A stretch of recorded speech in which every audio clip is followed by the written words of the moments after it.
Hey, people, welcome in the building. I'm glad to see you here. Listen, holler at the mods while you out in them streets. Holler at the mods. Thank you to all my mods for being out there. I truly need y'all. I appreciate y'all. People, holler at the mods. Say hello, okay? Speak to them. They in the building. And while you out there, hit the like button. Listen, everybody, when you recognize somebody that's always in the chat, say hello to them. Y'all say hello to each other, okay? We family. Let's get this in. Let's talk about it. It's Thursday night trending topics, and I got my day right finally. Because Diddy had me all twisted up. I was all over the place. I was calling Tuesday, Monday, but I'm together now. Today is Thursday. Welcome in the building, and I love you back. Welcome in the building, everybody. Tonight's trending topics is called exploitation. The people out in the streets getting used, abused, thrown away in a trash can. And I ain't saying all of them, but some of them doing it for the almighty dollar.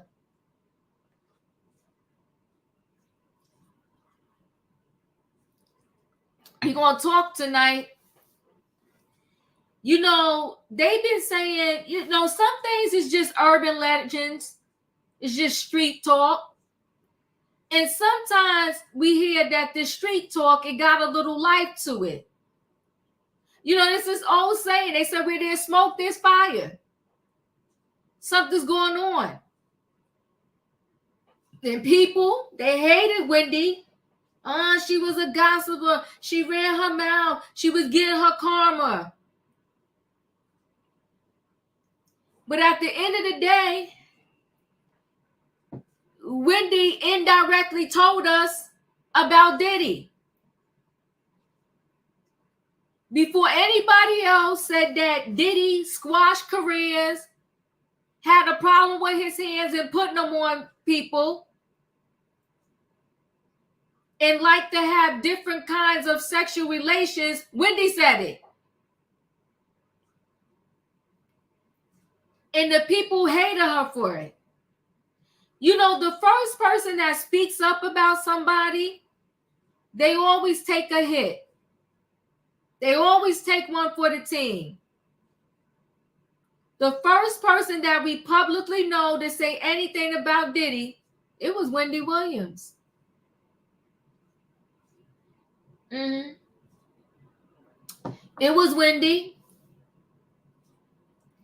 So now it's been an urban legend that before Kim Porter passed away, she was writing a book, a tell-all book. And the urban legend is that something happened to Kim Porter because Diddy didn't want this tell-all book to come out.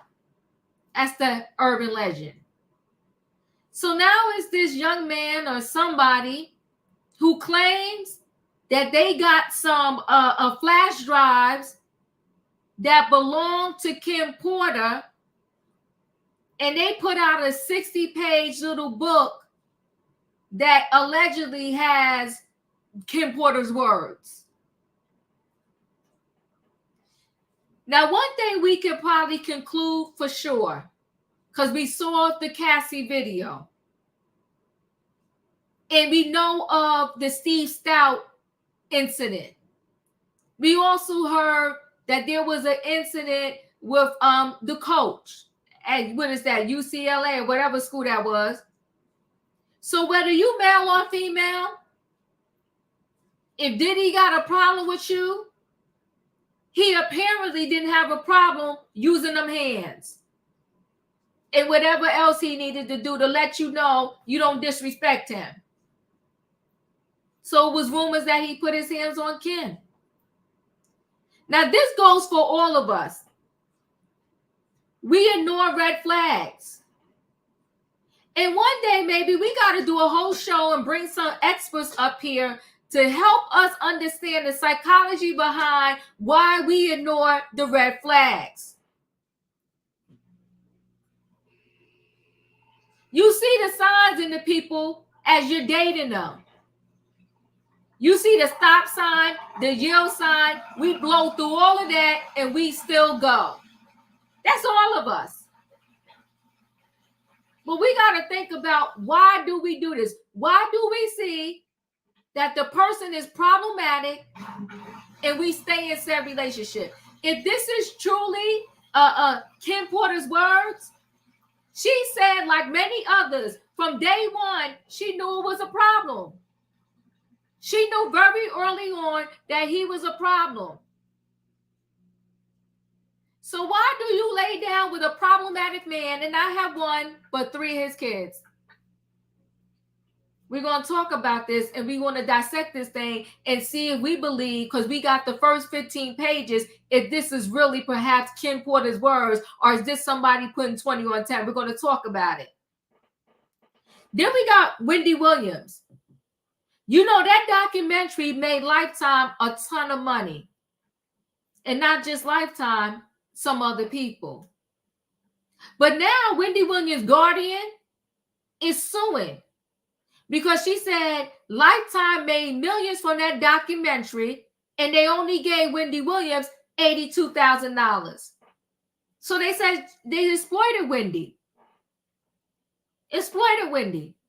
And they said the signature that is on the contract, they're saying that's not Wendy Williams' signature.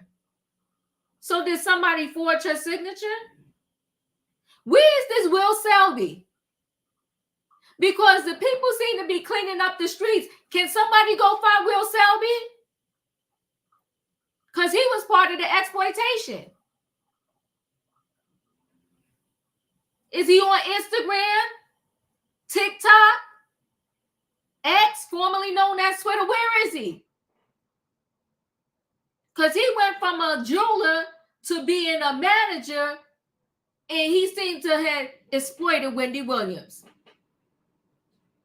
We're going to talk about it.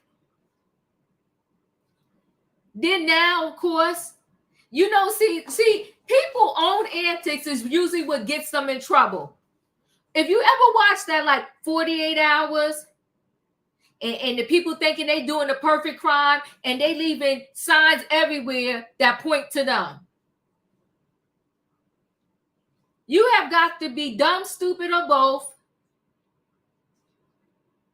If every time you turn around, you taping stuff, and you putting it out there in the internet or wherever in the cloud, and it can always be pulled back. They are pulling back so many previous videos of Diddy. Listen, to be honest with you, if the prosecution just go on the YouTube streets and wherever else, and the Instagram and all that, and collect all these videos, they could sink him probably.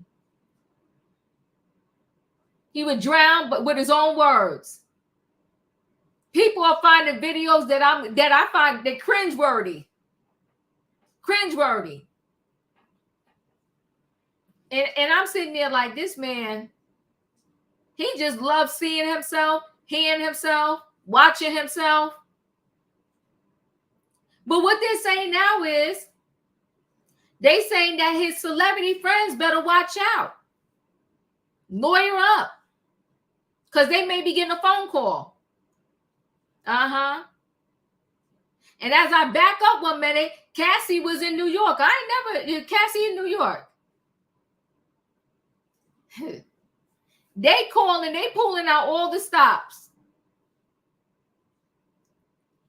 If you live in the area and when that trial does happen, which they're talking about, it may not happen to the end of 2025 or 2026. Good gosh almighty. But when that trial happens, if you are in the area and you could get in that courtroom, you're going to have the seat of the century. Because it's going to be a whole show. It's going to be a circus. People going to be turning on each other, running their mouth, talking. This is what I think, though. I don't think he's just going to be dropping dime on his friends. I don't think he's going to do that. But I think if they start to get on that stand and turn on him, he going to turn right back.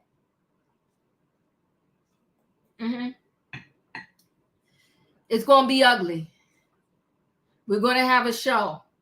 It's going to be a lot to see, but we got to talk about it. And is, you know what's interesting?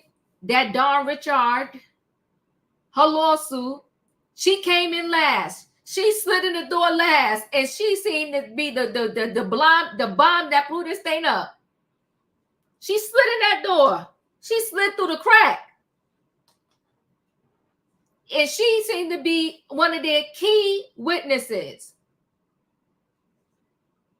But we're going to see how this turns out.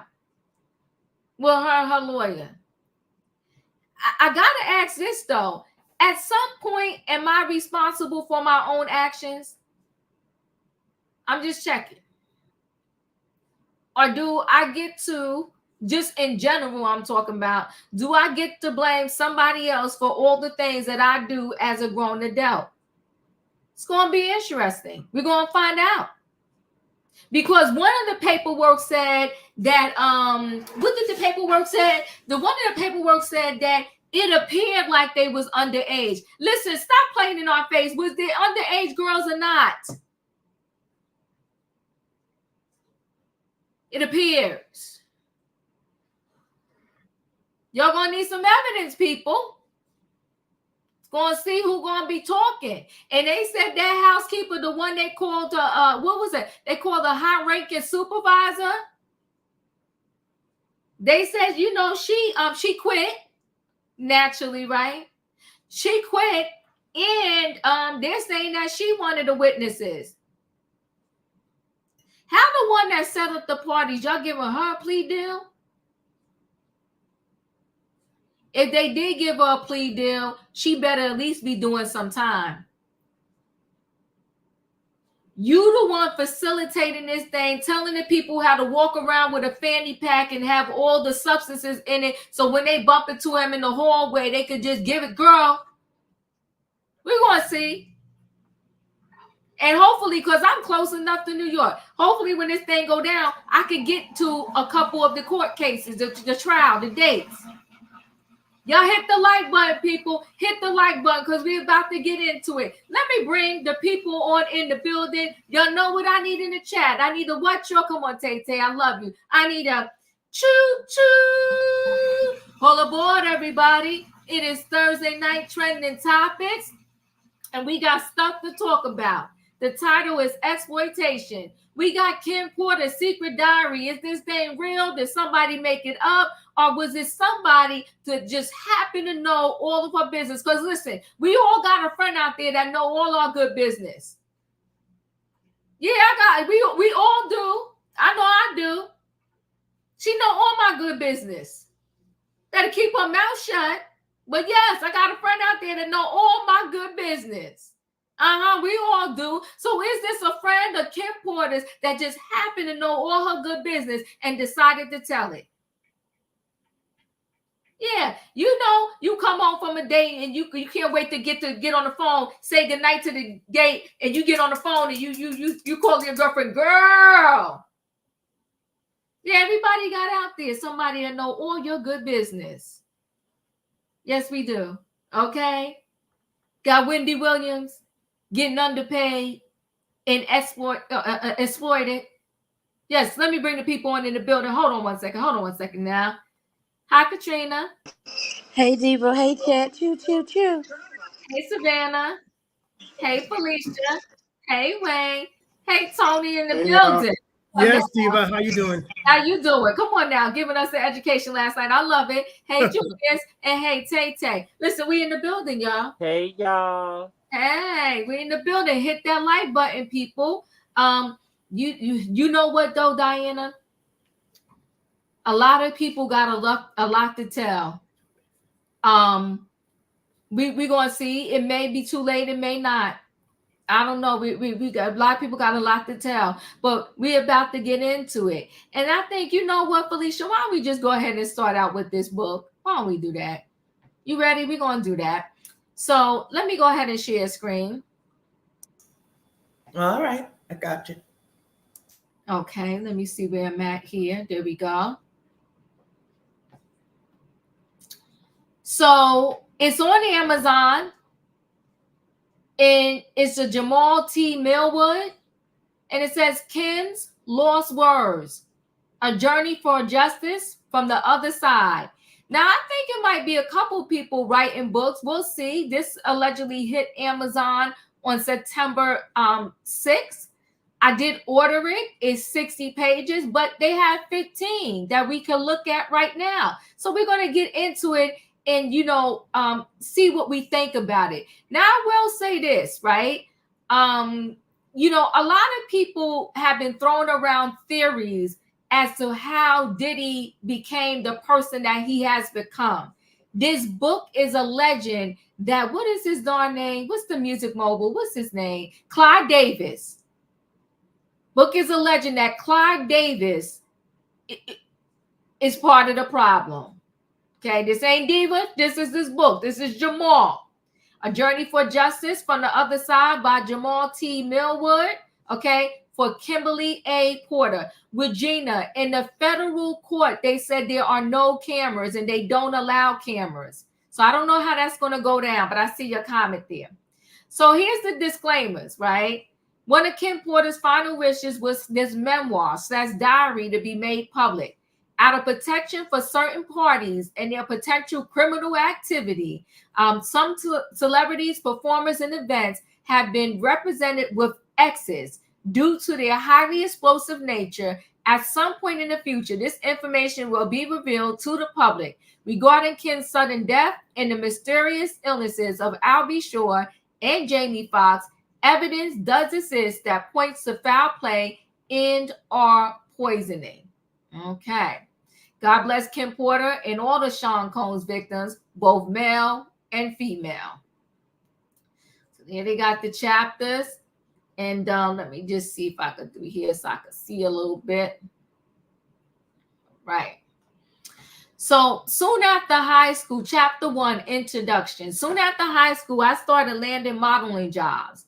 I couldn't believe it. It was all happening so fast. I met my first husband. I met my husband, father of my oldest child, one of my oldest friends in life, Al B. Shore. I never knew that her and Al B. Shore was actually married until I read this. It was a whirlwind romance. I was only 19 when we married. And no, it didn't work out. Al is still one of my best friends to this day. Our son Quincy is such a talented and wonderful young man. At the time, I had no idea my relationship with Al was going to introduce me to the man that I would spend the better part of my adult life with, a man who I would love and cherish, but eventually fear and hate. I don't want to put the cart before the horse, but I will say, although I knew what was going on, I turned a blind eye many times. Here I have to tell this truth, unfortunately, because deep down, I know everything that was happening, but I lied to myself a lot. He was so charming, a wolf in sheep's clothing, a devil, and I fell for it. This story must be told, despite the fact that it will hurt my children. I cannot hide it any longer. Sean Combs must be stopped. Chapter 2, Humble Beginnings. I was born to loving parents, Jake Porter and Sarah L. Porter, in the Peach State of Georgia. All through Columbus High School, where I graduated in 1988, I knew I was going to be famous. In the 10th grade, one of my best friends, Tina, said to me, "You won't make it here in Georgia." I knew if I really wanted to be famous, I would have to leave my hometown in my home, Georgia. That conversation was so important. As I look back now, it changed my life. I met Al while I was working in the industry. He was so dope and charming, and I had such a crush on him. We were married before I knew it, and Quincy was on the way. But I was young, and it just felt like it wasn't going to last. It was a little heated between us after we separated, but we got past that quickly. He is just super dope guy and an amazing father. Though we separated, we're forever bonded through Chrissy. Thank you, Al. I will always love you. When I met Sean, he was cool. I didn't think much of him at the time. He was just another guy at the label. Uptown was huge, and we were all living our best life. But Sean continued to lay on the charm, and before I knew it, we were dating. As a young single mom at one of the hottest companies in the world, life couldn't get any better than it did. My boyfriend was getting even bigger. You want to take over, Felicia?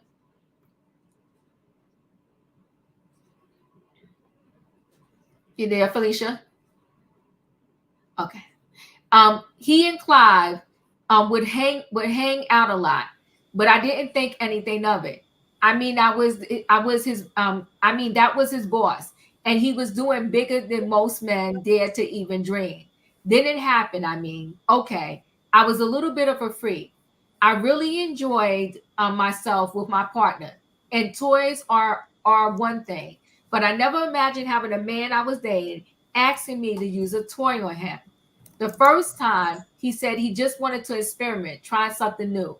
I was grossed out, but he kept begging. He said it would only be this one time, and he was just curious. I was 20 at the time. I said, "What the hell?" I hated it. He bled from it, and there was stuff on it. I left him alone after that. You ready, Felicia? Yes, I am. You know what it is, Okay. though, David? I have a problem reading the print on the other side. So I have Okay. to Pull it up. make the screen bigger. Yeah, Oh, I okay. got it now. Okay. He and Clive, is that where I am? No, He chapter and 3. Clive? Chapter 3, second chances. I don't have it. Not on my Okay, screen. don't worry. I'll continue. Chapter 3, second chances. Sean kept reaching out, and I kept ignoring his calls. Eventually, in a few weeks, we ran into each other at an event. He came over and sat next to me. We were cordial. He flattered me by saying, "You look so amazing." I replied with a simple thanks, Sean. I tried to get up to leave, but he pulled my arm as I turned to him. He looked deep into my eyes and said, "Look, what happened between us was weird, but I really care about you. Can we?" He paused, and I tried to use this as my attempt to escape. I pulled my hand back and said, "Sorry, Sean, I have to go. Please, I think I'm falling in love with you. Can we talk?" My breath was taken away. Did he say he loved me? It was so fast. I wasn't aware of this as his manipulation tactic. Not yet. God, I was so young, so naive. He continued, "Let us just have dinner." And I fell for it. 2 days later, we went out for drinks at a lounge in Lower Manhattan. The place was nice. Sean was really coming up and pulling out all the stops to impress me. He pulled the chair out for me to sit. Back then, he always was a gentleman. He smiled and said, "Look," as he sat across from me. I hated it, and I never want to do it again. Give me another chance. Over coffee the next morning, I decided to give him another chance. For the Okay, next, Tina. go ahead. Okay, go All ahead. right. Thank you. I think I'm on the right page anyway. For the next year and a half, things seemed pretty normal. It was fun. Things were going great. And we were living the dream that I dream about throughout my youth.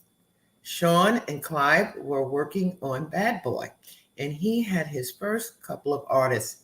He picked up Craig Mack, then some rapper from the West Coast called the Notorious B.I. to help Chris develop. He was collaborating with the biggest names in hip hop to make it happen. Things could not be more amazing. Then he asked me to do it again. It was insane. Sean said, "Baby, I can't stop thinking about it." "Oh, what the hell are you talking about?" I responded. Sean continued, "I just can't stop thinking about that night. It was amazing. Can you screw me one more time, please?" I became infuriated. "Why don't you go to Clive? He is the one screwing you, isn't he?" Then Sean hit me. This was the first time, but he slapped me hard. Before I could form words, he began to beg. "I'm sorry," holding my cheek where he hit me. I turned and ran off. That should have been it, but I guess I'm a glutton for punishment. He sent flowers and a bunch of expensive gifts. Then we bumped into each other at another industry event. He sat down next to me. This was Deja versus Sean started. "Imagine running into you here." "Get the F away from me," I forced out. He became more serious as he said, "Look, baby, I'm sorry." But I just glared at him. "There's nothing you can ever say to me, nothing." After an awkward silence, he finished. "You know, I love you. I love your son. He's my son. I don't know how to fix this, but I'll do anything. I'm sorry." He can be so sweet. Here we go with the love thing. This time, it's not falling in. He was great with Quincy, and to be honest, despite everything, I missed him. As he stood to walk away, I remember hearing myself say, call me later. What the F is wrong with me? Chapter 4, Forgiveness. Sean arrived with flowers in hand. He wanted to see Quincy. He was so good with him. And Quincy ran over to hug him. I felt my heart melting. He asked Quincy, how are you doing, Tiger? Quincy looked so innocent as he responded, I'm good. I miss you. Sean's response sounded genuine. I miss you too. We'll hang out tomorrow, okay? Okay. Sean gave him a little love tap on the butt. It's bedtime, Quincy replied. Okay, good night. As he turned to head towards his bedroom. Here was the man I fell in love with, but what was I thinking? Not only does he want butt plugs, he slapped the ish out of me. So why am I still talking to him? They say that love is blind, but is it stupid too? As Quincy left, Sean looked at me and smiled. Baby, let's go have some fun. Babysitter's on the way. I just want to show you a good time. Okay.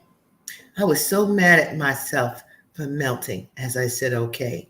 We sat on the couch laughing and genuinely having a good time when the doorbell rang. The babysitter had arrived.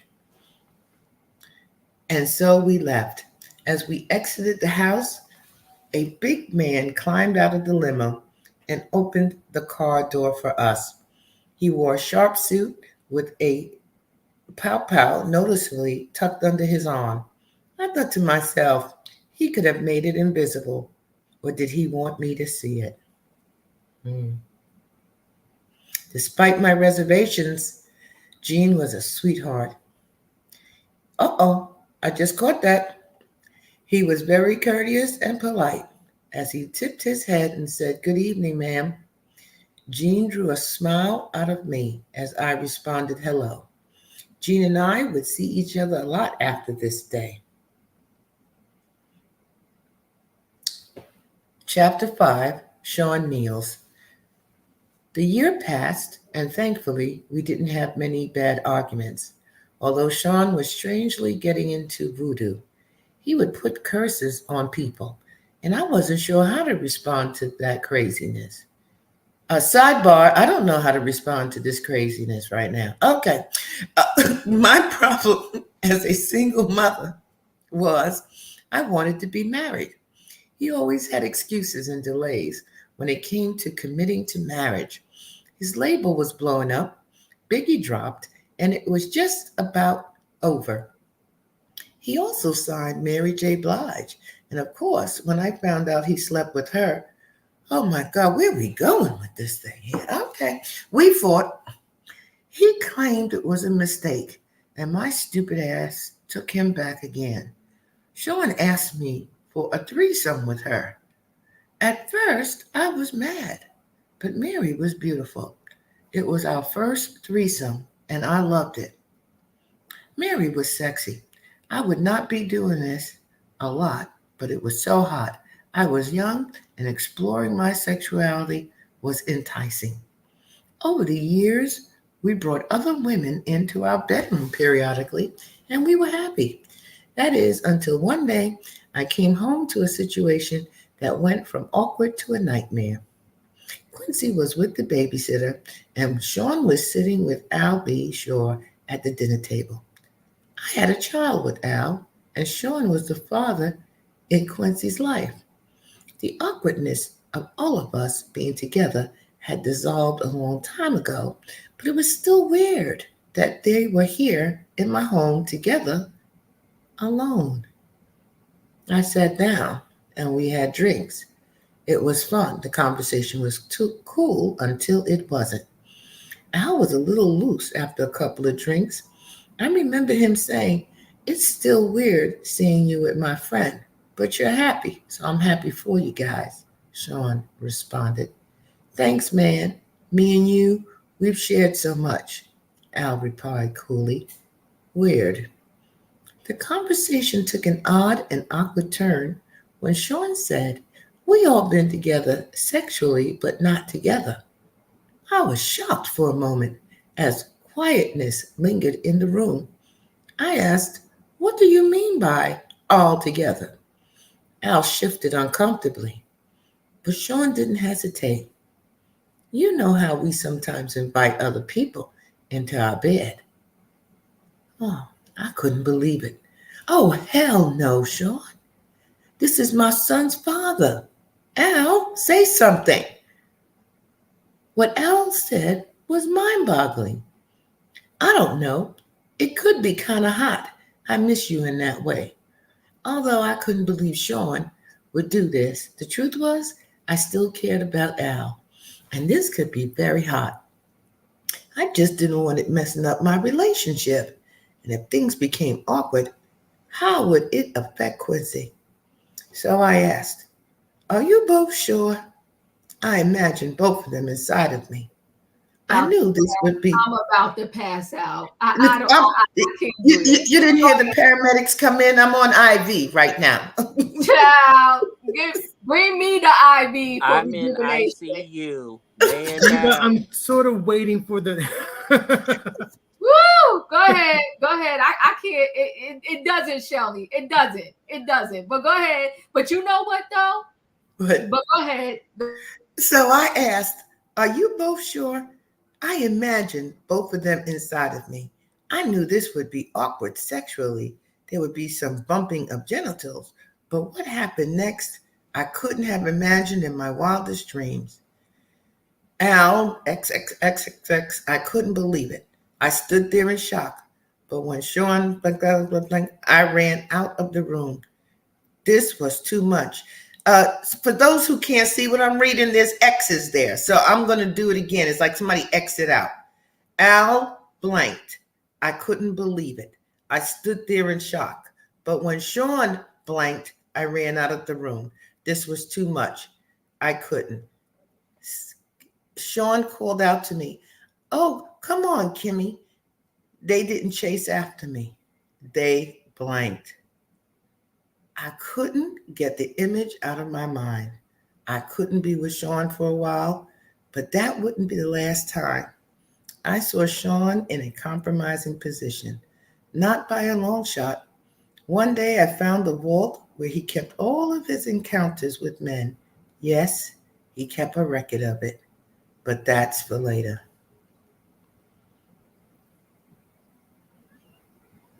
You want to take over, Diva? Oh, yeah. Is everybody breathing? Yeah, this is too much. This is too much. Everybody just breathe. Diva, I need oxygen. Listen. This thing ain't doing Jesus, take the wheel, please. Jesus, take the wheel, please. I grab my Bible. This is Jamal. Now hold on. Let me finish. Hold on. Okay, hold on. Let's continue. Chapter 6. Pop. Biggie took over hip hop, and Sean was the brilliant mind that orchestrated it. He hired people to teach Chris how to flow and write his lyrics. He hired the best producers to do the beats. Although he took credit for them. Well, we heard that, right? And the music was unstoppable. At this point, Sean was sleeping with all the power players and everyone that wanted to do music, wanted to be a bad boy. Sean willed and dealed in a way that would have been unthinkable to many. He slept with the guys that really controlled the music to stay on top. A lot of names average people have never heard of. These are the guys that make the decisions on who is winning and who is not. He hosts parties that was just a fancy name for orgies, and everyone wanted in. When I met Tupac, Sean and I had been in an open relationship, and yes, I slept with Pac. He was sexy. Sean didn't mind. Well, not until he tried to get Pac to join both of us. Pac was not good with that. This is where the relationship between them became strained. Tupac wasn't going to accept Sean advances. Pac wasn't gay, and he was pissed about the advances. We were all in Sean's house. I was drinking, they were smoking, and everyone was just relaxing. Sean came in on what I am sure he would call a smooth approach. My baby is bad, isn't she? Pac threw a sly smile at me. Hell yeah. I felt myself blush. Sean was now in full swing. You think you hit it better than me? I couldn't believe he disrespected me that way. Now, let me tell you, although this sounds unbelievable, is this not what happened with Cassie? Did he not give and share Cassie to everybody? So Yes. can you understand how this could be believable? Is what he did with Cassie. Yes. I was not playing with my response. Sean, what the F? Pop came to my defense. He said, damn, bro, you ain't going to do the sister that way. Tupac appeared upset behind Sean's words, but Sean went in for the kill regardless. I think my D's bigger than yours. I bet I can make her respond faster than you. What's up? Pac was appalled. What the F are you talking about, N? I ain't trying to run a effing train. Sean continued. What you scared of? Let's see who F's better. Let her be the judge. Yes, at this point, we have been inviting others into our bed for a while, but I'm not used to and will not stand for disrespect. I wasn't the only one upset. Pac shouted, and you talking about pulling your effing D out. Sean was undaunted. What, you scared? Tupac simply left. Things were contentious since then. The two could not be in the same room. Pac avoided me as much as he did Sean. When they did bump into each other, the tension was palpable.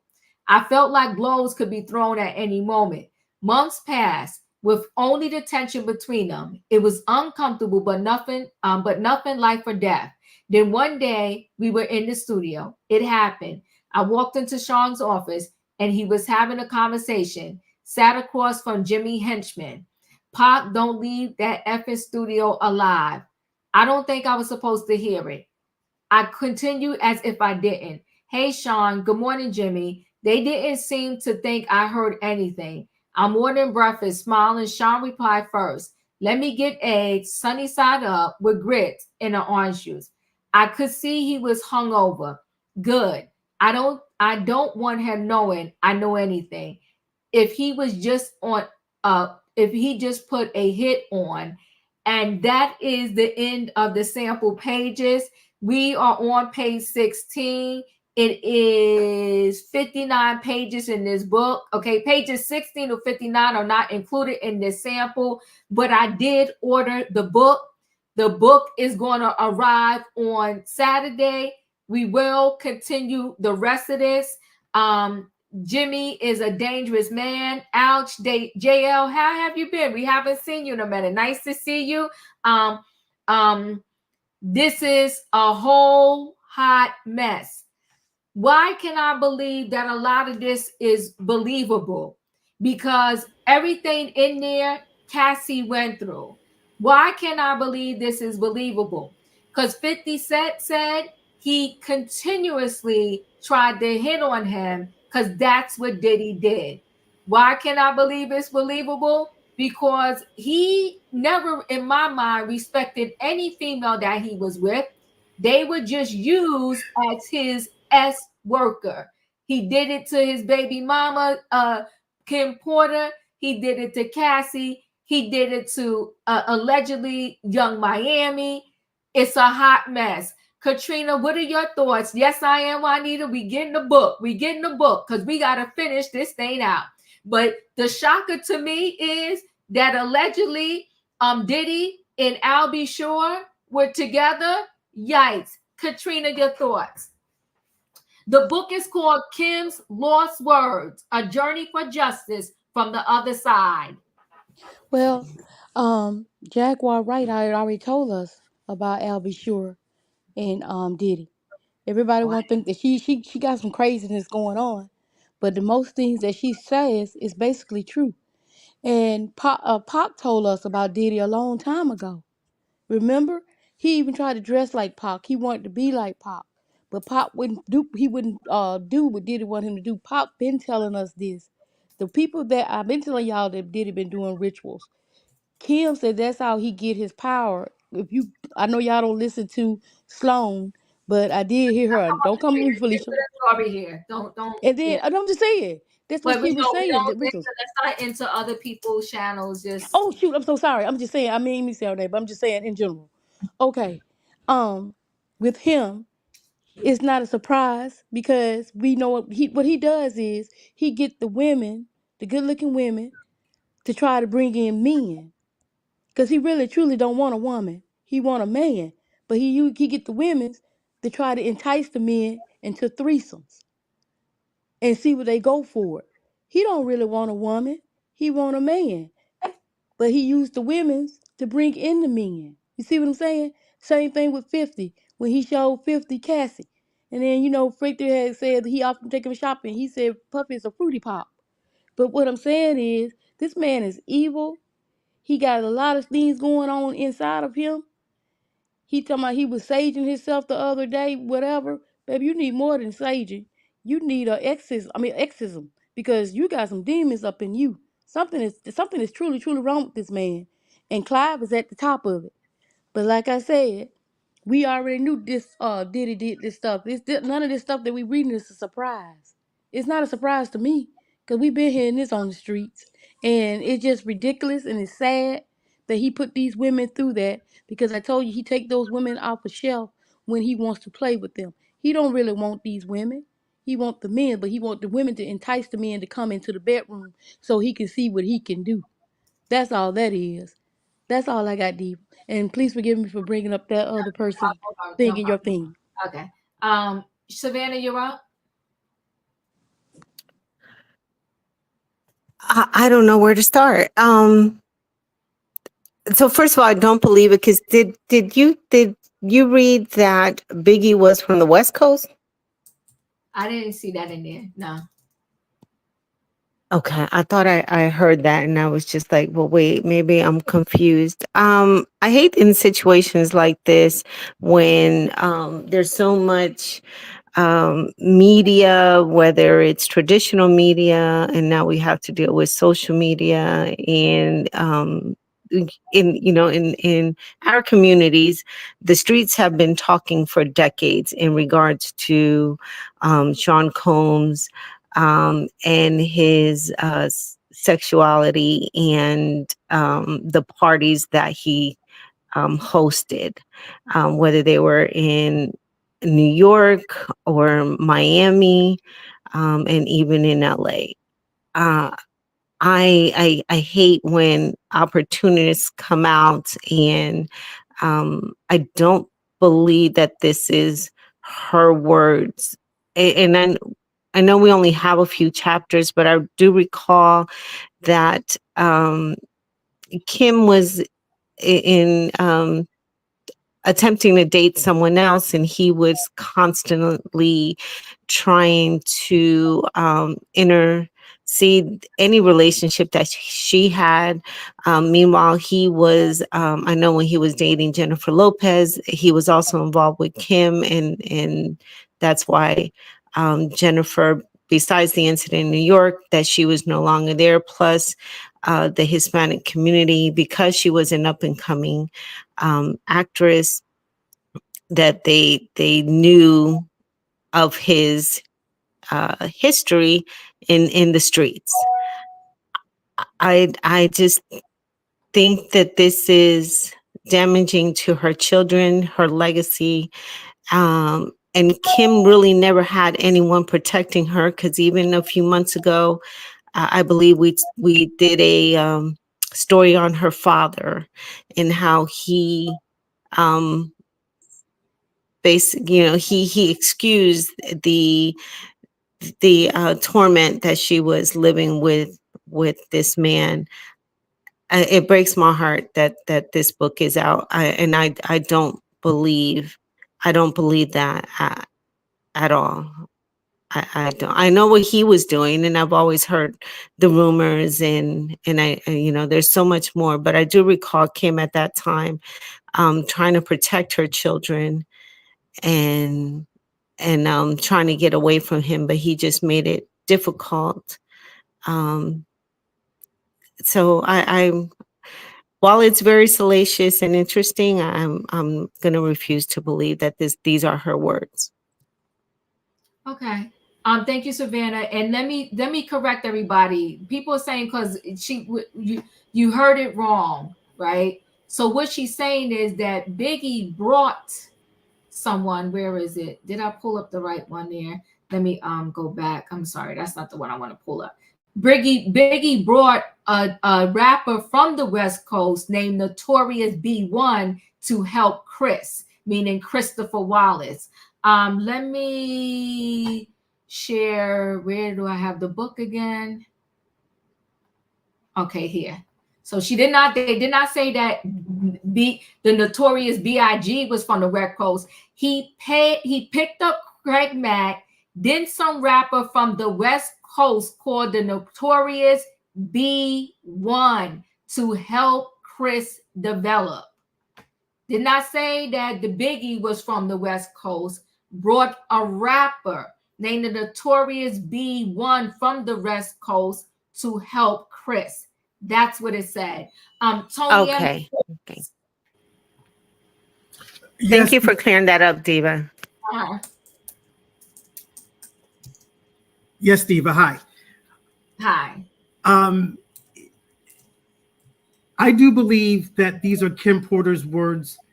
If the diary of her handwriting can be verified by her own penmanship, then I do believe that these are her words. What I'm disappointed is, I'll be sure, he had a hit record back in the day. You remember Night and Day. Mm-hmm. And to me, I consider that to be a classic R&B hit record. It ran for like 4 or 5 weeks at #1. So that image of I'll Be Sure, I'm disappointed. Not so much shocked and surprised by Sean Combs. What I am upset about Sean is that for decades, he always, in my opinion, tried to not necessarily put down gay men, but tried to come off like he's not in that lifestyle. Right. The hypocrisy of it all. Yep. And I'm glad now it's all coming out, what he's into, because his security, his former security guard, Gene Deal, has gone on public record on YouTube, and he has indicated that he used to accompany Sean Combs to various adult shops where he would get those plugs that he was into. So I do believe that's why one of the reasons why I believe these are Kim Porter's words. I just want to say to women in general, especially young women who are listening, if a man approaches you and says he wants you to put on a strap on, run from that man as fast as you can. I don't care if he splashes the cash, treats you like a queen, puts you on a pedestal for a little while, the way Sean did Kim, only to tear her down afterwards. And he starts inviting women as well as men into the bedroom. There's an old saying, if it looks like a duck, quacks like a duck, you're dealing with the duck. Don't deal with that man. Because in the end, all you're going to get is an empty, unfulfilled relationship with that person. I'm not going to say it'll turn violent, but I think in Kim's book, she starts to talk about the violence later on. Mm-hmm. And I'm still not past the fact that we never solved who broke her nose. Mm. I think Sean, in my opinion, allegedly broke her nose. He hit her so hard. But I think by that point, she already had his daughters. So she's kind of tied to him now and really can't escape. Even if she tried to date other people. Men like Sean Combs become very possessive. So you are never going to be free from this individual. You're stuck with this person now. I'll reserve further comment, but I hope that all of this has been a cautionary tale for everybody, for the whole public at large, especially young women who are going to encounter men like Sean Combs. Right. So just so everybody know, there is a person that exists. Wait, I pulled it down some right here. There is an actual person known as the Notorious B1. Big Daddy is a song by Mississippi-based rapper Notorious B1, also known as Notorious Big One. So this actual person exists. Like I said, if it's not 100% Kim Porter's words, I believe it's probably someone that knows Kim Porter. I personally don't think it's far-fetched. I don't, because this is no different than the stories in the situations that Cassie went through. I don't know. I mean, many people like, I personally don't know how if she would want to put out herself all of this that she allowed and went through. And she said, you know, she loved Al B. Shore so much. Like, why would you want to put his business out there in the book? But there have been many other celebrities that done worse, and it's all still living. But he liked his threesomes. And listen, there are other people out there that came out and said that before Cassie, Diddy was doing the same things to Kim Porter. Wayne, your thoughts? You know, this man is not sick. He's just a sexual deviant. And he had a platform to be able to do it all on. Okay. And I'll be sure y'all might be disappointed at him, but birds of a feather flock together. Ain't no straight man gonna get that close. So if Al B. Shore swing that way, that's his business. Like I say, this book, it's all, you know, it hadn't been verified yet, but some of the same stuff that was in there is stuff that people have already testified to. Come on now, Wayne. Come on now, Wayne. Is it not? Right. So I don't see how it could be far-fetched. I mean, you know, he didn't do nothing she described that he wasn't doing at the parties and all the other stuff. Right. So he just got carried away. He wasn't sick. He was just evil. And he had the money to be able to fulfill all of his sexual desires. He had the money to pay people to help him fill it. And ask no question. So, you know, I'm not going to say this is true or not, but based on other stuff that's been verified, I don't find it far-fetched. That's it. Thank you. Felicia, your thoughts? Well, good evening, everyone. And I truly apologize for that rated R-ish that Diva had me reading, because I didn't know what that's the first time I saw it. For anyone whose spirit may have been a bit troubled as mine, I apologize. Okay. So what I read was not too out of bounds for me based on all the other things that I've been reading. I don't know if this is her secret diary, because no, this gentleman said this came on a thumbnail or something like that, Tony. This is coming from a computer or something like that. The great news is Al B. Shore is still alive. So if it's a lie, he can speak on it. Mm-hmm. And he can put claim in about it. If it's not a lie, it seems to me to make sense why there's these weird relationships Mr. Combs has with her son. Mm. And so that's what I was kind of like, all of this, you're here, you're not here, you're there. We've heard the stories. Was it April's lawsuit or something, where there was an allegation that Miss Porter was taking the ecstasy and engaging in multiple partners. And if I may continue, there's probably quite a few people in the chat and maybe a couple on the panel who do so as well. So there ain't no judgment here, you know, but sometimes we want to give I'm shocked. This ain't real. No, it is real. And it happens more often than not. I think if we can get to a place where people wouldn't have to feel shame about what they experience and what they like, then maybe we can get to the place where we talk about when are these behaviors harmful.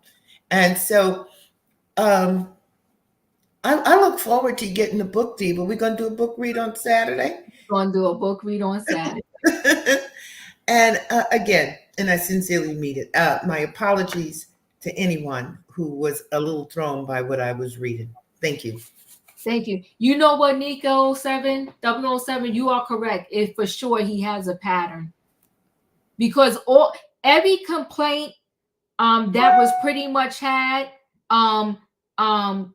he has a pattern. Now, could it be that because people know the pattern and they want to make some money, they're duplicating the pattern? But Gene Dill said himself, he's seen Kim Porter and Diddy get into tussles. Like they was playing and they played real rough. That's the way he explained it. But playing and putting their hands on each other. And really roughly. Listen, it's a lot. Julius, your thoughts? Ooh, child. Now, I knew all the other stuff about Diddy, that he was violent and mistreating to the late Kim Porter. But, and y'all gonna laugh at this comment, but it goes with my point, I promise. I had zero idea that him and I'll Be Sure did the ring around a posy. Well, that's alleged, right? By the book. Alleged. But what I'm saying is, that's the first time I have even heard that alleged rumor. And I'm going to call it a rumor. Speculative on my end, speculation warning. Because I think in the universe currently, it's a shockwave that he's actually behind bars. And it's for big stuff this time. And so it's definitely a shockwave going on. And do I think, compared to what we already know, is more going to come out? Yes. How? I have no idea. And quite frankly, listen, we gonna have to do some sage or something, because that demon, be gone, demon, not today. Tay, your thoughts? That my chest or my ribs cage was a little hurt after that right there. After you and Felicia read right there, I was lost words for that, Diva. After that right there. I think I need to listen to gospel after this right here. I really do. What, Tay, hold on one second. Everybody's saying they need to listen to gospel. They need some sage. They didn't need sage after you heard about all the FO parties and everything that went on there. About everything that Cassie I went through and how she had to be with all these men. But go ahead, Tay. Oh, I'm just talking about on this book right here. I don't know if I believe it or not. About between him and A&B right there. That like completely shocked my world by that right there, Diva. I'm just I don't know. I think I need a holy water, the Holy Spirit water for me. Well, I need that right there. I'm just thinking, if this book is real or it's not. I think it's somebody like want to publish this book for money. That's what I was thinking at first. Because the question is, how you know that's Kim Porter, her what you call her handwriting? Do everybody know what's her handwriting look like? If you are a true friend, you know what her handwriting look like. I'm just saying, Diva. That's all. Thank you. E, you're up. Well, I must say, thank you for having me. Um, I came in late and I hit the link when Felicia was reading, and I was at the point where it sounded like a three-way between Kim, Sean, and Albie Shore. So I missed the beginning, so I'll preface with that. However, based on what I did here, I do have a few thoughts. Number one, Kim was a model. Kim was beautiful. She was always beautiful. And Kim had been around the lifestyle for decades. I believe that Kim indulged in the drugs. I can believe that Kim partied and she did her thing in an adult woman way. I don't have a problem with that. But what I'm sorry? No. I was looking at a comment. You go ahead. You're fine. I forgot what I was going to say. Oh, I know. What comes to mind is Jing Deal. And he had done an interview and he said, if you knew Kim, you would understand Kim is not writing no book. And I didn't interpret that as Kim couldn't write a book. I interpreted that to mean Kim lacked the stick-to-itness to complete a book and did not possess the technical skills to begin writing one. Do I believe Kim kept a diary in the 90s and 80s? Of course. That was the thing back then. Lots of young girls and women kept diaries, including me. And, I can believe that she may have started something because remember, around 2000, that was the year Confessions of a Video Vixen came out with Corinne Steffens. So I can believe that a blueprint had been set. And she said, this may be an idea because there had been so much scuttlebutt that she was writing one that where there's smoke, there's fire.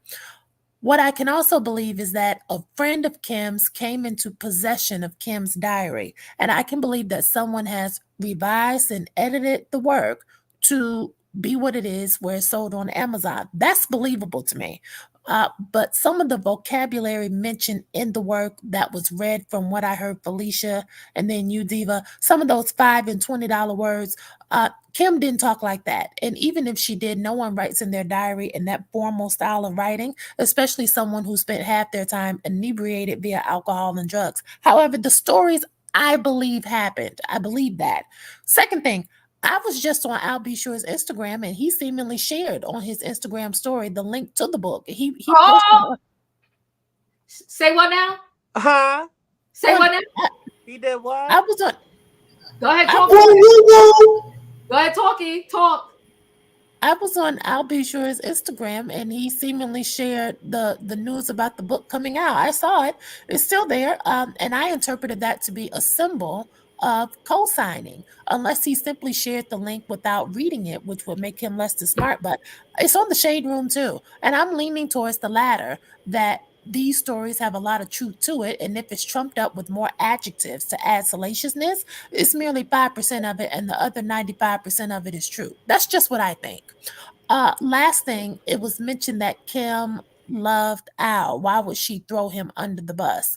But when all of this scuttlebutt came out during the Cassie time, and they was talking about the book, Kim, it was somebody here in the comments who said Kim loved Diddy. Why would she throw him under the bus? And I want people to consider the fact that Kim loved both of these men from a point in life that, like most of us do when we fall in love with the man before we really understand what love is. These are decades and decades and decades time length of relationships before she truly knew herself. And as we get older, we begin to view things through a different lens. Hold on, E. See, that's why I like the panel. That's why I like your. He sure did. Al B. Shore in his stories sure did talk about this book and is in his stories. You better talk to the people, E. Yeah, I'll tell you a joke, but I won't tell you a lie. So choo-choo. So but I think people should consider that after 20 years, love fades, it transitions and evolves to something cold and bitter, especially when you love a man who neglects your first son. You love a man who gets your homegirl pregnant, embarrass you all over the United States, and has you pregnant at the same time as your homegirl, and then replaces you with a younger and lighter version of what you were doing with Cassie. Because are we forgetting that, and maybe that'll be discussed in the later chapters, that Cassie and Kim, there was some friction between them where Diddy was taunting Kim with Cassie.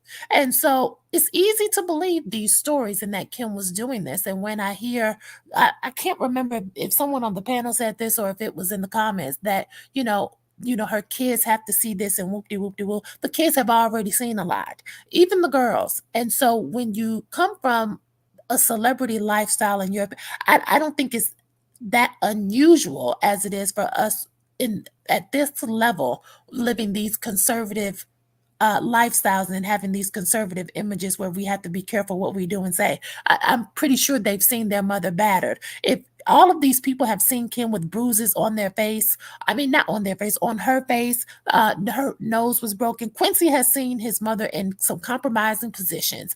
And if you ask me, so has that Christian. And I don't think the girls are too far off if you got a sister by another woman and she's the same age as you. What are we talking? This is their life. And so the train is rocking. Come on, E. I believe it. And I do think Kim has some help in writing this, but I believe the stories and I do find the timing, last thing, 10 seconds if I may, I do believe the timing is mighty convenient that after he's in the can, now all of these things, the wheels are moving. And so I do feel like all of this will come into play when the trial begins, and it's not looking good. So unless Diddy can offer up somebody more powerful and more advanced and high up on the triangle than him, baby, you're going in. You're going down. Come on now, E. Like I said, we ordered the book. Albie Shore is in the book, and you are correct, E. If he himself is going to put in his stories a book that he didn't read, knowing that it talks about him in there, then he a little off. It's going to come. I don't know how to speed it up to come to this last one. It's this last one right here. If I hit this. Should be if you hit the arrow. Yes. Come to it. Oh, yeah. Thank you. There it is, people. Boom. And it says right in there, Kim's lost words. The alleged diary entries are shocking and claim that Diddy not only participated in threesomes and orgies with both men and women, but that he had a vault of recordings with young people, blah, blah, blah, blah, blah. Albie Shore is mentioned in it. Would he put something on there that's talking about something he did and he wasn't believing it as to be Kim's true words? If you remember when Kim passed away, Albie Shore went live and said that he felt that it was something sinister. The next thing you know, because it is believed that he got a call from said person. The next thing you know, he took it down. The next thing you know, Albie Shore was sick. Could this be the get back? This is not the get back. This is Albie Shore simply saying he endorsing this book. He of all people, because she said her words is they were still best friends. He of all people, come on now, and maybe Albie Shore doesn't mind about his sexuality. Talk about it, Darnell. Come on.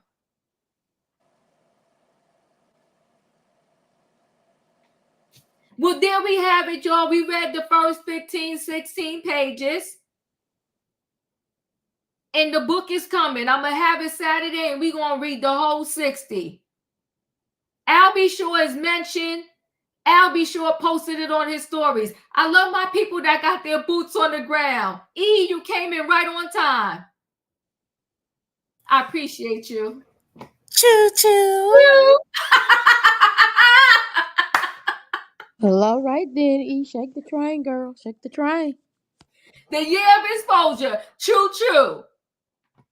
All right, there we have it. Let's continue on. What time? Come on now, Gigi. I know that's right. What time on Saturday? Listen, the book wasn't saying no more than that's already been said. He likes threesomes. We know that because the freakos have many people in the room. Let's get it. All right, so let's go to our next story.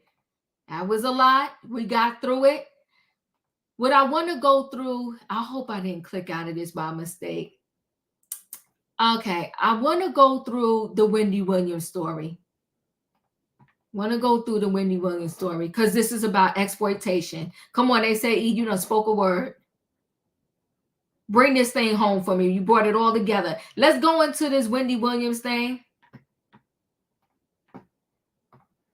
So that means he himself, he knew that was his boo words.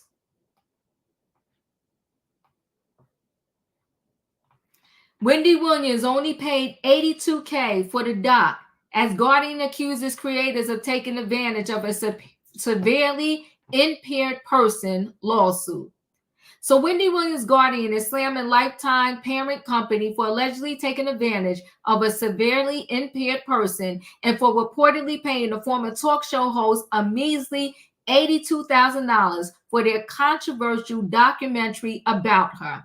On Monday, September 16th, Williams Guardian Sabrina Morrissey filed a lawsuit in New York Supreme Court 7 months after the Lifetime documentary Where's Wendy Williams premiered. The complaint is against Lifetime parent company, A&E Television Networks, Lifetime Entertainment Services, E1 Production, Culture Films, and its executive producer, Mark Ford. In court documents obtained by the Post, the 75-page complaint alleges Williams was highly vulnerable and clearly incapable of consenting to being filmed, much less humiliated and exploited. The documents also claim that the documentary True Intentions were to portray Williams in a highly demanding and embarrassing manner. Where's Wendy Williams aired on February 24th and 25th after Morrissey tried to halt the premiere date in court. One scene in the documentary showed Williams, 60, visiting her hometown of Asbury Park, New Jersey, and pointing out her childhood street, only to be told by a stranger that it's on a different road. Another scene showed a confused Wendy Williams yelling at her driver and former publicist to buy vape pens. After they arrived at her usual smoke shop, a disoriented Williams threw a tantrum. Shortly before the series premiered, Williams' family told people that the former talk show host, who was placed under financial guardianship in May 2022 after her bank, Wells Fargo, claimed she was incapacitated, it is in a care facility. Her loved ones also claimed they could only speak to her when she calls them. Of course, if we known that Wendy had dementia going into it, no one would have rolled the camera, Ford told the Hollywood Reporter at the time. The court docs allege that Sabrina immediately sought to protect and to preserve Williams' dignity, but A&E fought to move ahead with an invalid contract and release without Sabrina's consent. Wendy, who hosted the Wendy Williams Show from 2008 to 2022, have been living under legal court-ordered guardianship since May 2022. It oversees her finances and health. In February 2023, Williams' team revealed that she had been diagnosed the previous year with primary aggressive aphasia and frontotemporal dementia. Aphasia affects language and communication abilities, while frontotemporal dementia impacts behavior and cognitive functions. Hollywood superstar Bruce Willis is battling the same medical issues. He retired from acting in 2022 due to his aphasia and was diagnosed with FTD in 2023. Williams' care team released a statement in February 2024 explaining, as Wendy's fans are aware, in the past she has been open with the public about her medical struggles with Graves' disease and lymphedema, as well as other significant challenges related to her health. I'm going to stop there because a lot of the rest of the stuff is kind of repeated. The point here is that the Guardian is now fighting because they made millions off of this documentary and they only paid Wendy Williams $82K. There we go. Katrina, your thoughts? Is this the woman that's over Wendy money? Yes, it is. Somebody else need to be suing, because she's suing so she can get all that money for herself. I think somebody else need to file that lawsuit. I don't think that she need to file anything, because you already took this woman money. Oh, wait, hold on. I'm sorry, Katrina. Breaking news, D, but they just placed Diddy on S Watch.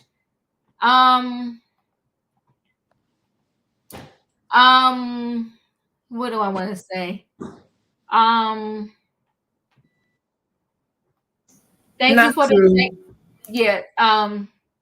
thank you for the information. Q. Let me say this. I know a lot, but there's a lot I can't say. And then plus, y'all know what too? Y'all get emotional. Y'all love this. Be like, Diddy, you lying? It's not true. Yeah. Now, that's part of what's going on, Tony. But we're gonna move on back to the story. I'm sorry. Katrina, you good? your thoughts. Yeah, I was saying like somebody else need to be over that lawsuit. She don't need to be over it. She already took this woman money. What you want to do? Drain that too? You want to take that from her too? Because you done took everything else. So they need to have somebody, even though that money is owed to Wendy, maybe her family members need to be suing for that money and not her. She's taken enough from this woman. She had this woman in bankruptcy, owing back taxes. She don't need to do anything. She just want that money for herself. Somebody else need to be over that lawsuit if they owe Wendy money, not this woman. I don't even know why she even still over Wendy's money. She done took it all. What are you doing? What do you want from her now? Thank you. Felicia, your thoughts? It's sad. I've been praying for Wendy's son. I will continue praying for him. This is so much on this young man. And he needs our prayers. He needs our healthy thoughts, our compassion, our encouragement to keep going with all that he's been dealing with, at least for the last 4 years. It's so much. And it's so heavy on my heart for him. And I don't know how it ends or when it ends, but I hope when it all ends that he's in good stead and he is strong and he's able to move on and have a happy, healthy, prosperous life. I'm done. Thank you. Wayne, your thoughts? Yeah, I feel like Katrina that, for this lady to be over, her money and then going to sue, I doubt if Wendy even sees any of that. I don't know how her finances are now. I know they drained her dry, which sounds like. So, what's her name? The lady, the overseer. Her money probably running out, so she needs some money. And I just don't think Wendy's going to see any of that. And I don't understand. I'm not well versed in the law, but why is it that, they can't get a lawyer? To kind of intercede, I don't know if it's because the judge put this in place so you can't go against the judge. But I just don't know why she doesn't have legal representation. I hadn't heard anybody mention anything about a lawyer, only about this lady that's overseeing her money and the judge. It seems to me there should be some kind of investigation going on, possibly with the judge, this lady. They already know she stole money from other people. So I don't see why a professional can't come in. They can't hire a lawyer to find out something that can be done. Maybe reverse. I don't know. I feel sorry for her because I think at this point, I don't know if her illness is going to, reverse. She's become better, but to see her in this way, and there's no way in the world that documentary, she could have approved that, even some of the pictures you see online, that she would never want her people to see her like that in the coming home. So that's it. I just don't understand why she can't get some good legal representation like all these other rich people get. That's it. Thank you. Tay, your thoughts? What do you want from Whitney? Stop taking her money.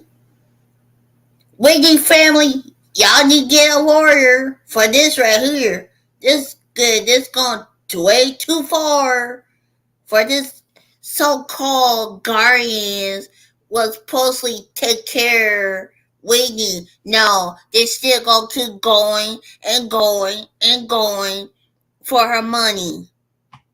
Whitney already suffered already. What do you want for this woman? You want her be like where she was that we saw the document. What else you want for her? That's all, Diva. I appreciate you. Julius, you're up. Okay.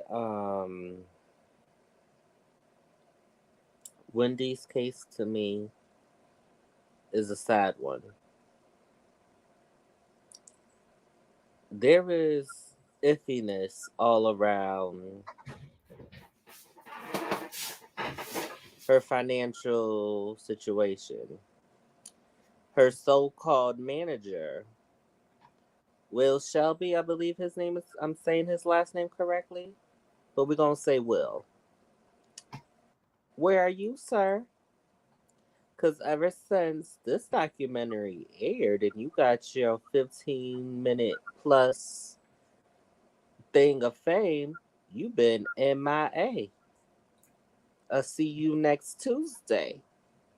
So it's starting to beg the question. You said Wendy was once your friend, and I'm saying once as in past tense, and it goes to my point. I promise. But you're exploiting her. Her family doesn't know where she is. Her son just started to see her recently. But yet, you knew all along. Now, this is the year of exposure. As in the prophet Cat Williams said, this is the year of exposure. So, let's lift this up to the universe that it gets exposed. To her family, get a good lawyer and fight. Fight to be her power of attorney, to be her everything. And to Kevin Jr., don't give up. Fight. Fight. Thank you, Julius. Tony M. Yes, Diva.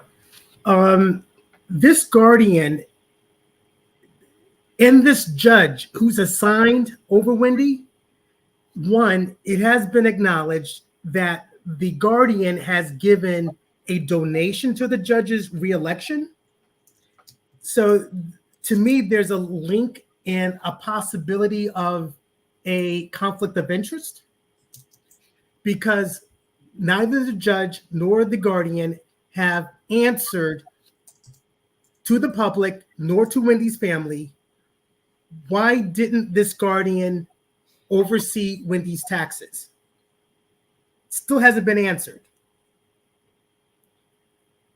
So if you're not concerned about Wendy's taxes, why are you concerned all of a sudden about the lifetime contract that Wendy signed?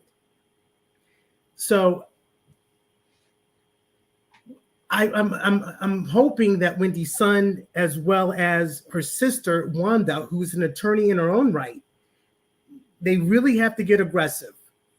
Wanda really has to step up, maybe work with another attorney to get all this out in the open, to get this guardian exposed and possibly get this judge removed. However, now here's the bad blow that I'm going to have to deliver. Based on Wendy's confirmed, verified medical condition, Lifetime and all the other people who were being sued were supposed to go directly through the guardian to have that contract signed. That's facts. So, as much as I don't agree with the guardian winning, I have a feeling in the end, the guardian is going to win. And then if any money is extracted from given over to the guardian, please, I hope the family, especially Wanda, can make sure this lady does not take money that surpasses the amount she's allowed to take, if anything at all. She already did. She already did because the judge is behind it. I believe the judge is just as guilty. Yeah. I don't trust this judge either. Yeah. It's a mess. Let me roll into the next person. I wanna say this, and I said this earlier to y'all before. And this I could say, especially because the lawyer already said it and it's been documented. Diddy is addicted, and he has he has many addictions, but one of his addiction is definitely substances. Because when you know you're going to turn yourself in, and you come to New York and you in a hotel room, and when they I was wondering why they got paper to search the hotel room, right? Because they found exactly what they wanted to find, and that is substances, because they know that this man is highly addicted. So you know you're about to turn yourself in, and you still have all of this stuff in your room. It's because his body can't survive without that stuff. And if anything, at best, and I said it the other day, I said I was trying to count the hours on how many days he was already in there. I was like, between the 48 and the 72-hour mark, it ain't going to be good for him. It ain't going to be good for him. They kept the liquor stores, and I said this before too, open during the pandemic because they couldn't risk all of those people that were addicted to alcohol going into detox, and they was trying to take care of all of those people that had COVID. So I think it's more of a detox thing than anything else. I know some more stuff, but I got to leave it there for right now. E, go ahead. I'm going to piggyback off of Katrina, the lady bringing this suit, because Wendy out of money, so she needs some more money. And so if she wins, Wendy will never see it. So, I mean, I can't root for her getting the money. And, I'm with Tony also. Get the judge thrown off. Let's start all the way over. Start all the way over. But can I tell you this? They have people that are not celebrities. You can Google on YouTube, just people that are being put in conservatorships involuntarily, and some of them were perfectly fine like me, and all of their money is gone. And one guy had to just fight to get out of the conservatorship, and was just like, you know what, I'll deal with not having any money, but get me out of this conservatorship. There's so much illegal stuff that goes on, even to everyday people. It is crazy. But this whole conservatorship thing, it really needs to be looked at. When we talk about laws, when we talk about voting, it's just so many things that need to happen that is changing, our lives in a big way. Savannah, your thoughts?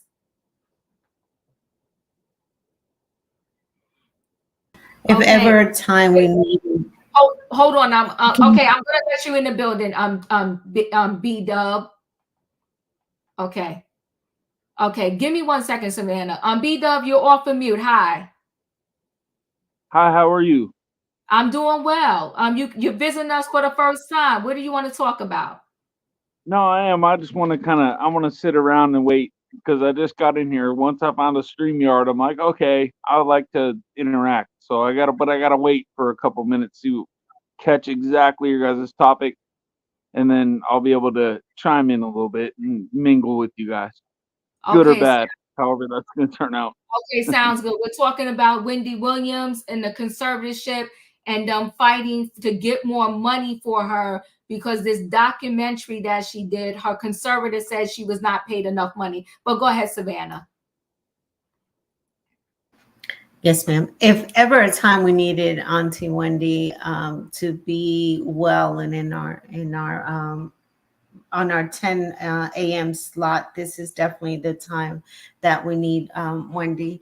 I went back and looked, Diva, because I recall us talking about when that docuseries came out earlier this year. And we talked about how much she was getting paid. And I went back and I see in People's Sun, Daily Mail, that she was paid $100,000 per episode.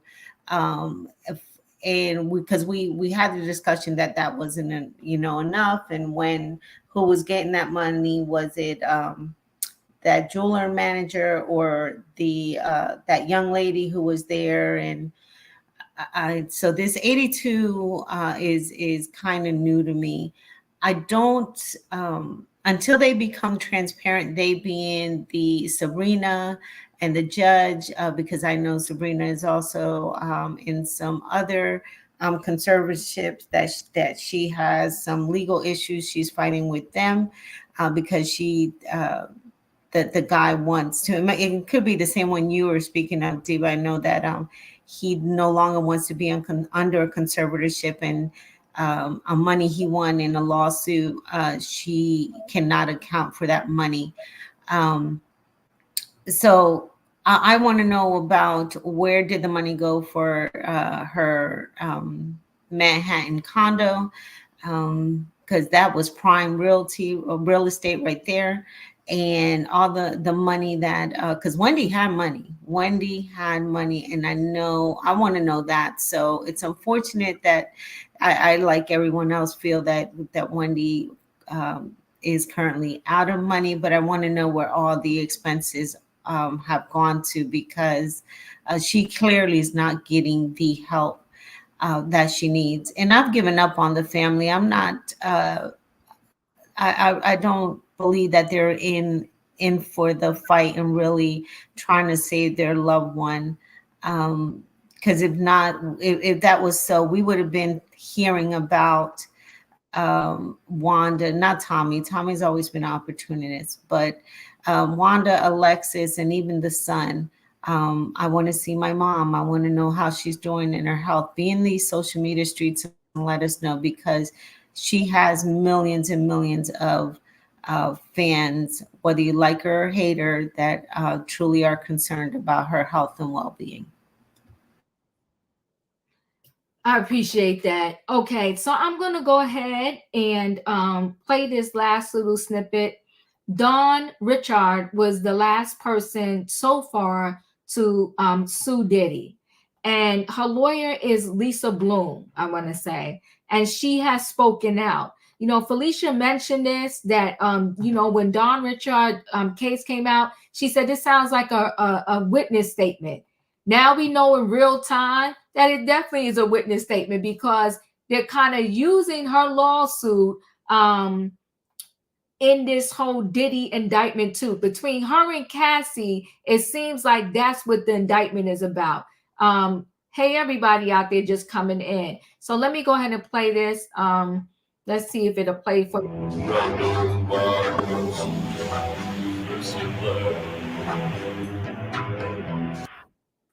If you're shopping for a home, sorry, I skipped the ads and did my thing reset while I was doing the other videos. So we'll see. Matter of fact, is that the one? Is that the right one? No, that's not the right one anyway. So let me pause that one. That's not the one I want to show. It's down here.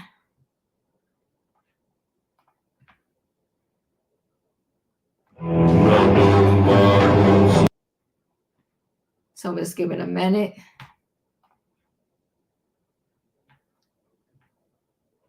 Another 30 seconds and we'll pass by this one too.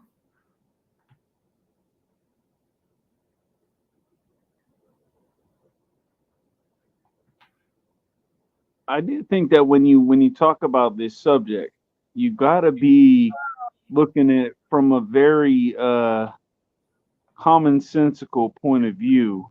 You know what I'm saying? Like, I was on a station before where someone was talking about a subject, and it was not a, it's not a good subject. Somebody, supposedly some guy bought some rope and then hung himself, and now, they're trying to claim that. I'm just saying. Okay, I don't know what he's talking about. He's talking crazy. I should have known.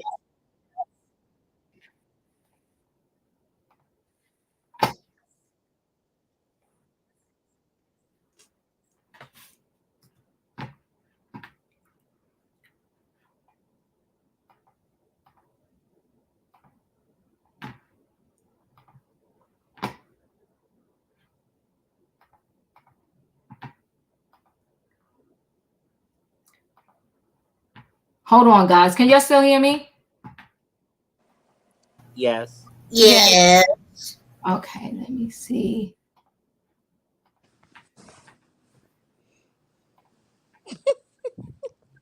Experience of decades of sexual harassment and abuse cases. The music industry is the worst industry for women, followed second by the fashion industry. Both. There has been a culture in those industries of just glossing over women's complaints of sexual abuse and sexual assault. Women are overly sexualized, they're objectified, they're just not taken seriously. And I would hope this case would begin a reckoning in the music industry, which is long overdue. So, I think actually R. Kelly is a good parallel because for many, many years, he was accused in the music industry of abusing women, and it was glossed over, it was ignored, and finally there was a reckoning. And the same thing should be coming, in my opinion, for Diddy. He is going to fight hard. He's going to use everything that he has. He's going to use his high-priced legal team. I think justice is coming for him.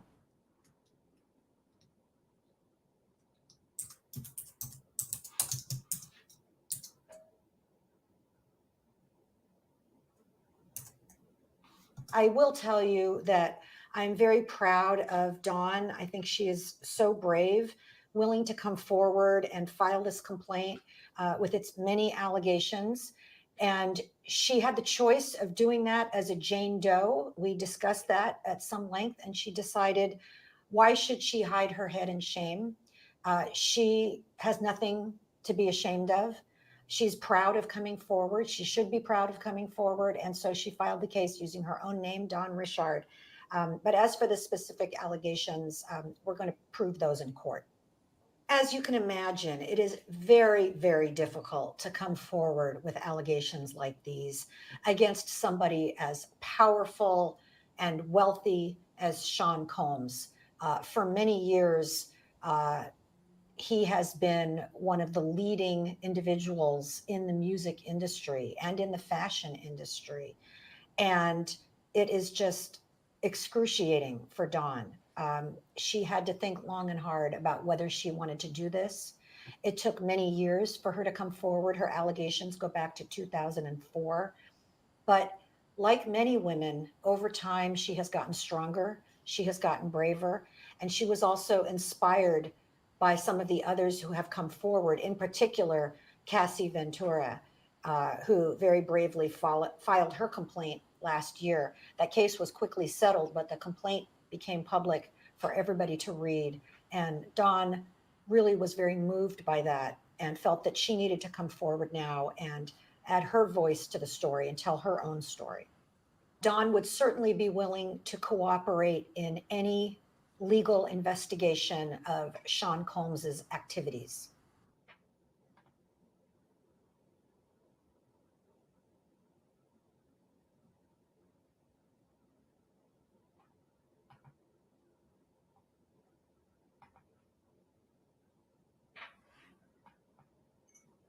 It's absolutely absurd and offensive that Diddy, through his high-priced lawyers, has decided to go on the attack against Dawn Richard.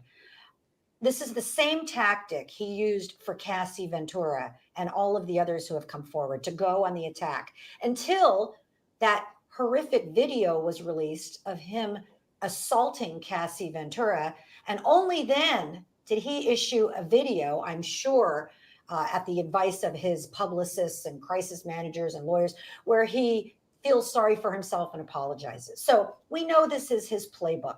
Attack his accusers until physical evidence comes out and then apologize, right? It's very sad that that's what he's chosen to do against Dawn. So it's 2024. It's not 1950. We have a greatly increased understanding of what victims go through. We understand that women like Cassie Ventura stay in abusive relationships for years. Sadly, it can take a long time for them to extricate themselves. And women like Dawn Richard continue to work with high-profile people in the music industry, even if they behave badly. Why? because they want to have a career. Dawn, in her own right, is a very accomplished, successful musician. She has millions of social media followers. She has albums that are critically acclaimed. She is about to go on tour. And why should she have to dodge somebody in the music industry who's accused of bad behavior? It should be the bad guy who conforms his conduct to the law. It's not up for women to go from job to job and have to avoid people who are behaving badly. A woman should never have to choose between her career and her dignity. She gets to have both. That's the law. Ooh. All right. See, we gotta be careful who we let in the building. He was crazy. 60 seconds. We're closing out. Felicia, what are your thoughts? Don Richard, this lawsuit. Is she the catalyst that finally sank Diddy? What are your thoughts? Thank you, Diva, and thank you for the shout out. I think we attract those kind of energies when we're reading such horrific stories. And we're on the topic of Mr. Sean Combs. I think everyone should kind of expect those kinds of things to happen. Okay. And it's one of the things you were doing too is talking about Lisa Bloom. So thank you for the shout out on my commentary about Dawn Richard's witness statement. And I want to shout out whoever said that in the chat as well that night, because it turned out that's exactly what it is. I'd like to share a quote about Lisa Bloom, from Lisa Bloom, when they asked her about working for Harvey Weinstein. She says, sometimes attorneys represent a lot of distasteful people. So I gather she's talking about Dawn here as well. Oh my God. Well, that's what she said. And sometimes you have to represent very distasteful people. Oh, good gosh. And so I think this is what she's doing here in representing Dawn. And she spent a great deal of time talking about Cassie Ventura. And I believe she isn't Cassie's attorney, but she may be now. So she's probably representing both of them. Lisa Bloom is a woman with minimum ethics, minimum integrity. And so they got a good lawyer. They got somebody that moves like her. Okay, I'm done. Thank you. Wayne, 60 seconds, your final thoughts. All money ain't good money, that's for sure. Better late than never. Mm-hmm. I mean, she came out now, so better late than never. Okay, thank you. Tay, final thoughts? She been working with him after all those years, from making the band Dirty Talk Money, the group, and now she's come out this right here. I think she's probably being a little bit guilty. Look, just guilty, Diva. That's all. Thank you. Julius, your final thoughts?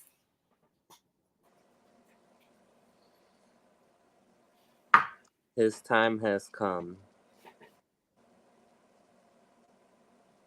His time has come. He ran out all his lucky breaks. And now he must face the music. Thank you. So, Marcy, she can't talk about him, but in a criminal case, she will be allowed to testify against him. NDA cannot stop anybody from talking about criminal activities. So, and he's being accused of criminal activities now. So she would be able to get on a witness stand and say what she knows about said criminal activities. So he can't block that with an NDA. What he blocks with an NDA is if anybody wants to interview her, to talk about said things that they've been through and all of that. Tony M, your final thoughts? Yes. Yeah, not in that case. I'm sorry. Regarding Dawn Richard, people also need to understand, they ask questions, why did she continue working with Sean? Well, When you're under contract, only the contractor, meaning Sean Combs, can release you from your contract. So until you are released, oftentimes with the contract, which is to sing and perform, you end up taking the abuse. They kind of go hand in hand. It shouldn't be that way, but I do believe that Aubrey O'Day and the others in the group did not have good legal counsel to help them break their contracts when the abuse was happening. So they stayed in a very abusive working relationship until the band disbanded. But overall, I do believe more is to come in terms of indictments down the line, and this thing is just going to drag. Probably towards the end of 2025 is probably when Sean Combs will have his trial. Thank you. Go ahead. I have a question for Tony, if I may.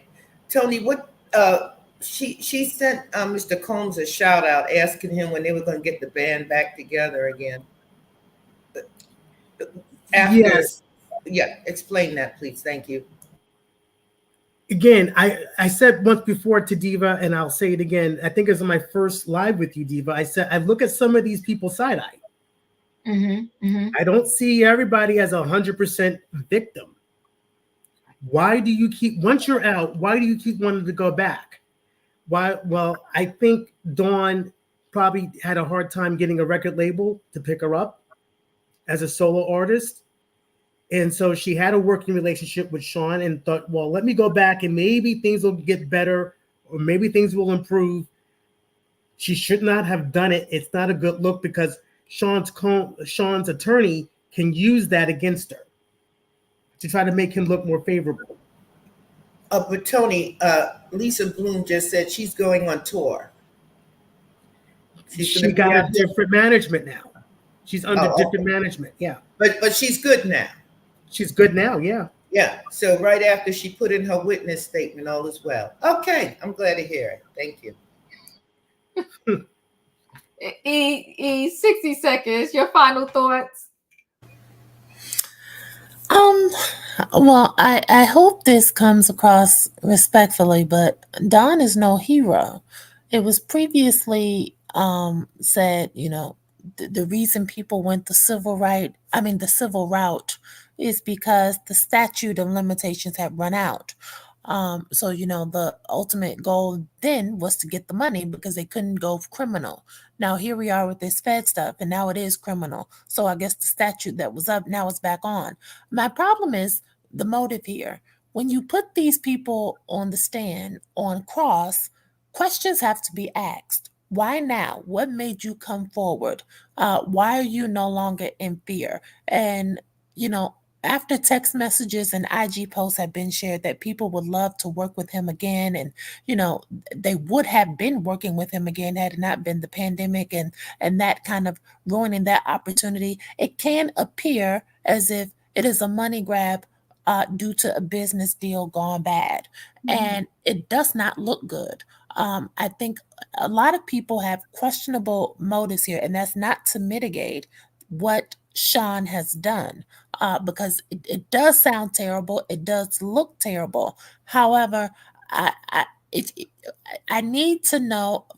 I would like to see more witnesses come forward who don't have anything other to benefit from money, because if you have been struggling for a source of income, that's questionable. And we'll see how things go. But Dawn, if you're listening, this looks tacky. Facts. Savannah, final thoughts. I agree with Eve, and I don't have any empathy or sympathy for Dawn right now because she continued to return to touch the fire and sell her soul for money and fame. I want to hear from Audrey O'Day, Little Kim, Mace, the total trio. There's so many others out there that have yet to tell their story, which I think can answer a lot of the questions and what ifs that many of us hold.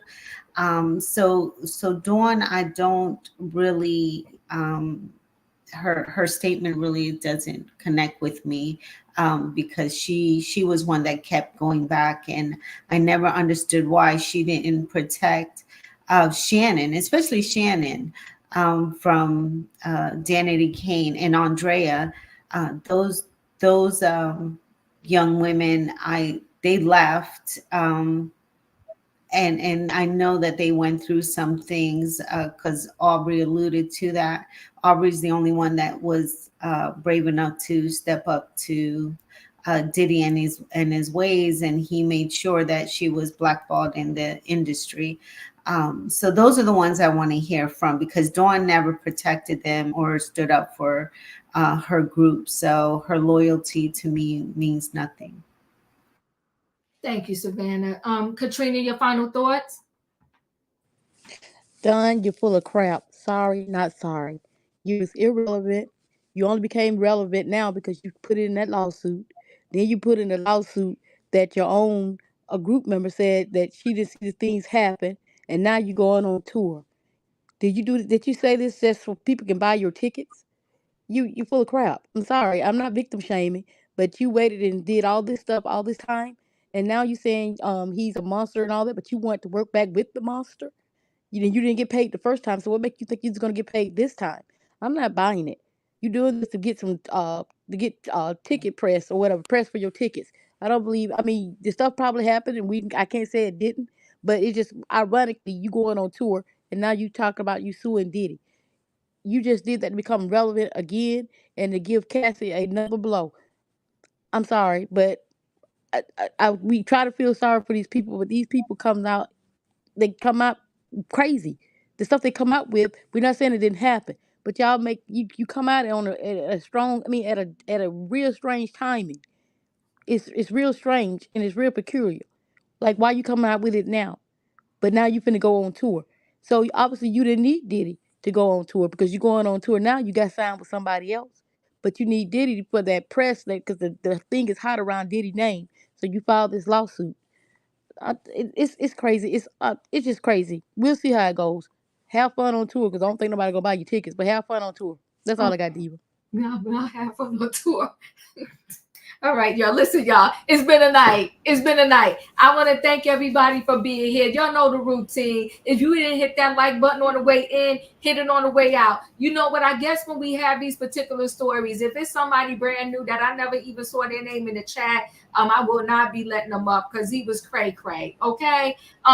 And started talking nonsense that could have shut this whole thing down. Messy boots. But I love y'all for being here. The book is arriving Saturday. We're going to get into it because we got stuff to talk about. I am going to an event on Saturday. But when I get back, we're going to have to get into that book. And I got to figure out how we're going to read it. And maybe it could be on the screen because I'm going to have an actual copy. But we're going to figure this thing out. I'm going to get it done. We're going to get it together. Thank y'all for being here. See you next time. Good night. Goodbye, everybody. Do not